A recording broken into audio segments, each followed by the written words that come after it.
Hi guys, എല്ലാവർക്കും എൻ്റെ YouTube ചാനലിലേക്ക് സ്വാഗതം. ഇന്നത്തെ സബ്ജക്റ്റ് ഞാൻ പറയാൻ ഉദ്ദേശിച്ചെന്ന് വെച്ചാൽ വിസിറ്റ് വിസ അതിൽ എത്ര കോസ്റ്റ് വരുന്നുണ്ട്, ഇവിടെ താമസിക്കാൻ എത്ര കോസ്റ്റ് വരുന്നുണ്ട്, ഫുഡിൻ്റെ എത്ര കോസ്റ്റ് വരുന്നുണ്ട്, ഇവിടുത്തെ ഈ 3 മാസത്തേക്കുള്ള നമ്മൾ വിസിറ്റ് വിസ എടുക്കുക. അപ്പോൾ അത് ജോലി അന്വേഷിക്കാനും അതിനൊക്കെ ആയിട്ട് അങ്ങനെ ജോലി അന്വേഷിക്കുന്നവർക്ക് വേണ്ടിയിട്ടുള്ളതാണ് കേട്ടോ ഈ പറഞ്ഞത്. അല്ലാതെ ബഹ്റിൻ ചുറ്റിയിടുന്ന് കറങ്ങി കാണാൻ പറ്റുള്ളവർക്കുള്ളതല്ല, ജോലി അന്വേഷിക്കുന്നവരുടെ കാര്യമാണ് ഈ പറയുന്നത്. ബഹ്റിനിലേക്ക് വിസിറ്റ് വിസയ്ക്ക് ഏകദേശം 47 ബഹ്റിൻ ദിനാർ BD എന്നാണ് പറയുന്നത്. 47 BDയോളം മനുണ്ട്. നമ്മുടെ നാട്ടിൽ ഏകദേശം ഒരു 10,500 രൂപ വിസിറ്റ് വിസയ്ക്ക് മാത്രം വരുന്നുണ്ട്. ടിക്കറ്റ് അതിങ്ങനെ കൂടിയും കുറഞ്ഞിരിക്കും. ഞാൻ സാധാരണ ടിക്കറ്റ് ഏറ്റവും കുറവ് എനിക്ക് തോന്നിയിട്ടുള്ളത് ഇൻഡിഗോ ഫ്ലൈറ്റാണ് കേട്ടോ. ഏകദേശം ഒരു 21,000 രൂപ ടിക്കറ്റിൻ്റെ കാശായിട്ടുണ്ട്. പിന്നെ അക്കോമഡേഷൻ എന്ന് പറഞ്ഞാൽ ഒരു 25 ബഹ്റിൻ ദിനാർ തൊട്ട് ഒരു 40 ബഹ്റിൻ ദിനാർ വരെ ഉണ്ടാവും. ഈ ബെഡ് സ്പേസിൻ്റെ കാര്യമായിട്ടോ പറഞ്ഞേ, ഷെയറിങ്. അപ്പോൾ 2 പേര് കാണും, ചിലപ്പോൾ 3 പേര് കാണും. 40 BDക്കൊക്കെ ചിലപ്പോൾ 2 പേരെ കാണുള്ളൂ. 25 BD ഞാനെടുത്ത പോലുള്ള റൂമാണെങ്കിൽ 4 പേരുണ്ടാവും. ആ ഒരൊറ്റ ഫ്ലാറ്റിൽ 2 റൂമോ 3 റൂം എന്തെങ്കിലും ഉണ്ടാവും. 3 റൂമിലും കൂടി 12 പേരുണ്ടാവും. കിച്ചണൊക്കെ ഷെയറിങ് ആയിരിക്കും. അപ്പോൾ 25 BD ഏറ്റവും കുറഞ്ഞ് വെച്ച് നോക്കാം. 25 BDക്ക് എന്ന് പറയുമ്പോൾ നാട്ടിലൊരു 5,500 രൂപയായി. അതൊരു 3 മാസത്തേക്ക് നമ്മൾ കാണണം. കാരണം എന്താണെന്ന് വെച്ച് കഴിഞ്ഞാൽ ആദ്യത്തെ ഒരു മാസത്തിൽ തന്നെ ജോലി കിട്ടുമെന്നുള്ളൊരു ഉറപ്പൊന്നുമില്ല. എന്നാലും നിങ്ങൾ കുറച്ച് കൂടുതൽ തന്നെ കണ്ടോ. എപ്പോഴും ഒരു 3 മാസം വെച്ച് കഴിഞ്ഞാൽ കണക്കൂട്ടി പറയാം. 3 മാസത്തേക്ക് 25 BD ഒരു മാസം എന്ന് പറയുമ്പോൾ 5,500 ആയി. 3 മാസം എന്ന് പറയുമ്പോൾ 16,500 രൂപയായി. ഓക്കെ. ഫുഡ് നമ്മൾ വിചാരിക്കും മെസ്സൊന്നും വേണ്ട, നമുക്ക് ഈ പറഞ്ഞ പോലെ ചിലവ് ചുരുക്കി ജീവിക്കാമെന്ന് വിചാരിക്കും.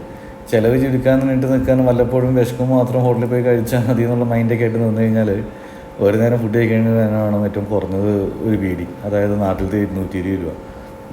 അപ്പോൾ 3 നേരം ആകുമ്പോൾ ഏകദേശം 3 BD അല്ലെങ്കിൽ 2.5 BD അടുത്ത് എന്തായാലും വരും. 2-2.25 3 എന്തായാലും വരും. അപ്പോൾ മെസ്സാകുമ്പോൾ എന്ന് പറഞ്ഞാൽ 30 BD ഉണ്ടാവുള്ളൂ. അതാകുമ്പോൾ 3 നേരം നല്ല സുഭിക്ഷമായിട്ട് ഫുഡ് കഴിക്കാം. 30 BD എന്ന് പറഞ്ഞാൽ നാട്ടിലത്തെ ഒരു 6,600 രൂപയായി. അതൊരു 3 മാസത്തേക്ക് കണക്ക് കൂട്ടുമ്പോൾ ഏകദേശം 19,800 രൂപയായി. ഓക്കെ.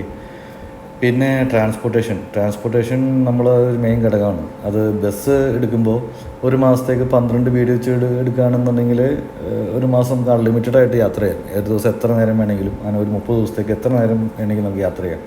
അപ്പോൾ ബസ്സിൻ്റെ കാർഡ് നമ്മൾ നിർബന്ധമായിട്ട് എടുക്കണം. അത് 12 ദിനാറാണ്. അതൊരു 3 മാസം എന്ന് പറയുമ്പോൾ 36 BD, അത് നാട്ടിലത്തെ ഒരു 7,920 രൂപയാവും. ഓക്കെ.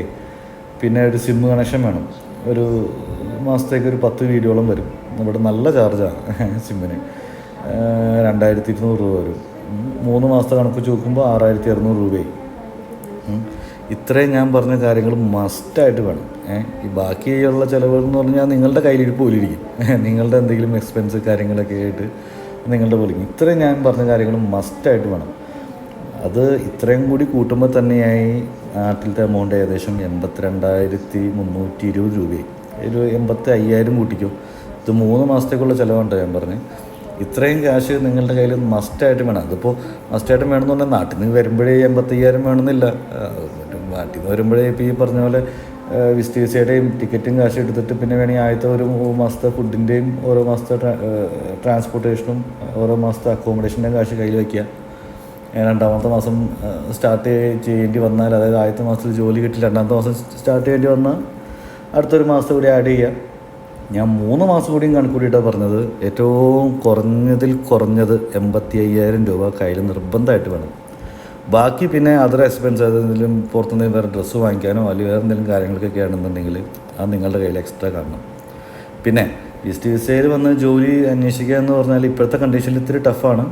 എന്നിരുന്നാലും നിങ്ങൾക്ക് അതിനുള്ള കോൺഫിഡൻ്റ് ഉണ്ട്. ഇപ്പോൾ ഞാൻ വന്നു, ഇപ്പോൾ വിസിറ്റ് വിസയിലുള്ളവർക്ക് ജോലി കിട്ടാൻ ബുദ്ധിമുട്ടാണ്, ഫ്ലെക്സി വിസ വേണം എന്നൊക്കെ പറഞ്ഞിട്ടും ഞാൻ വന്നു, ട്രൈ ചെയ്തു. അവസാനത്തെ മാസം കിട്ടി. 3ാമത്തെ മാസമാണ് ജോലി ശരിയായത്. അപ്പോൾ ഭാഗ്യം, ദൈവം പടച്ചോൻ നമ്മളോട് എപ്പോഴും ഉണ്ടാവും എന്നൊരു പ്രതീക്ഷ നമുക്കുണ്ടായിരുന്നു. പടച്ചോൻ എപ്പോഴും നമ്മുടെ കൂടെ തന്നെ ഉണ്ടാവുകയും ചെയ്തിരുന്നു. അതുകൊണ്ടാണ് നമ്മളിതിൽ വിജയിച്ചത്. ഈ 82,000 എന്നുള്ളത് 85,000 ആയിട്ട് ഇങ്ങനെ വച്ച് മനസ്സിൽ കണക്ക് കൂട്ടി നിന്ന് കയറി വരികയാണെന്നുണ്ടെങ്കിൽ വേറെ വല്ല വള്ളിക്കെട്ടുകളൊന്നും പറ്റില്ല. ട്രാൻസ്പോർട്ടേഷനായി, ഫുഡായി, അക്കോമഡേഷനായി, ബാക്കി പിന്നെ നമ്മൾ നെറ്റിൽ നപ്പി കാര്യങ്ങൾ ശരിയാക്കുക എന്നുള്ളതാണ്. എൻ്റെ വീഡിയോസിന് നല്ല വ്യൂസൊക്കെ ഉണ്ട്. നിങ്ങളൊന്ന് സബ്സ്ക്രൈബ് കൂടി ചെയ്ത് കഴിഞ്ഞാൽ എനിക്കൊരു അടുത്തൊരു വീഡിയോ ചെയ്യാനൊക്കെ ഒരു പ്രചോദനമായിരിക്കും. ഓക്കെ, ഒന്ന് നിങ്ങളെല്ലാം കൂടി ഒന്ന് സപ്പോർട്ട് ചെയ്യാനുണ്ട്. എന്നാലും ഒന്ന് സബ്സ്ക്രൈബ് കൂടെ ചെയ്തു പോയി കഴിഞ്ഞാൽ വലിയ ഉപകാരമായിരിക്കും കേട്ടോ. അടുത്ത ഇതുപോലെ നിങ്ങൾക്ക് എന്തെങ്കിലും ഇൻഫോർമേഷൻ ആയിട്ടുള്ള അടുത്തൊരു വീഡിയോ ആയിട്ട് വരുമ്പോൾ നിങ്ങൾക്ക് അത് കാണണമെന്നുണ്ടെങ്കിൽ ഈ പറഞ്ഞ പോലെ അത് ബെൽ ബട്ടണും കൂടി അമർത്തണം, എന്നാലാണ് അത് പറ്റുള്ളൂ. എനിവേ, ഇപ്പോൾ ഞാനെടുത്തുന്ന ഷൂ ഉണ്ട്, അതെനിക്ക് ഒരുപാട് ഇഷ്ടമായിട്ടോ. അത് 10 വീഡിയോ ആണ് എൻ്റെ ചാർജ്. ഇപ്പോൾ എന്തോ ഓഫറുണ്ട്, 7 വീഡിയോക്ക് എന്തോ കിട്ടും. ഞാനിപ്പോൾ ഉള്ളത് നെസ്റ്റോ ഹൈപ്പർ മാർക്കറ്റിലുള്ളത്. ഓക്കെ ഗൈസ്, വീണ്ടും കാണാം. സബ്സ്ക്രൈബ് ചെയ്യാത്ത ആൾക്കാരൊക്കെ ഒന്നുകൂടി സബ്സ്ക്രൈബ് ചെയ്യട്ടോ. നമ്മളുടെ ഒരു റിക്വസ്റ്റ് ആയിട്ട് എടുക്കും. നമുക്ക് അടുത്തൊരു വീഡിയോക്ക് ഒരു പ്രചോദനം നിങ്ങളാണ് കേട്ടോ. 35 സബ്സ്ക്രൈബേഴ്സ് ഉണ്ട്, 2900 വ്യൂസായി. അത് ഭയങ്കര അച്ചീവ്മെൻ്റ് ആണെന്നാണ് യൂട്യൂബ് പറയണേ. ദൈവത്തിനറിയാം.